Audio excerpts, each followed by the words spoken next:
Hej, zdravo vsem skupaj. 18.500 naročnikov smo presegli, lepa številka ni kaj, tako da najlepša hvala vsem skupaj za podporo. Zdaj pa kaj se lahko pričakuje v prihodnosti na mojem kanalu. Seveda se začnejo reprezentančne priprave, reprezentančne tekme.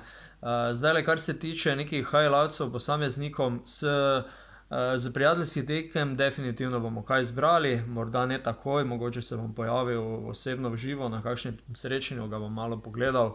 Podrobneje pa bo kakšni highlightsi, kolikor se da, od ostalih absolutno tudi, kakšne najboljše igre, lepe poteze.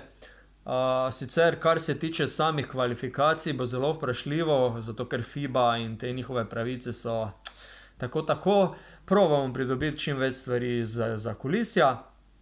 Še pred tem, kot ste opazili v zadnjih časih, sem naredil dva, se pravi highlightsa za košarkarja. Tudi če to potrebujete, veste, kje me kontaktirate, tukaj ali na moj mail, ki je tudi izpisan na YouTube strani, bo pa tudi spodaj v opisu. Ali pa morda še tudi kakšne posamezne highlightse ostalih igralcev. Pripravljamo, po Evropi se končujejo prvenstva, tako da sledite kanalu, če koga zanimajo košarkarski highlights, se priporočam seveda. Drugače pa še enkrat najlepša hvala vsem za spremljanje, 18.500 vas je zaenkrat, številka lepo raste in to je to. Lep preostanek večera oziroma dobro jutro, kadarkoli to gledate. Do naslednjič, se vidimo.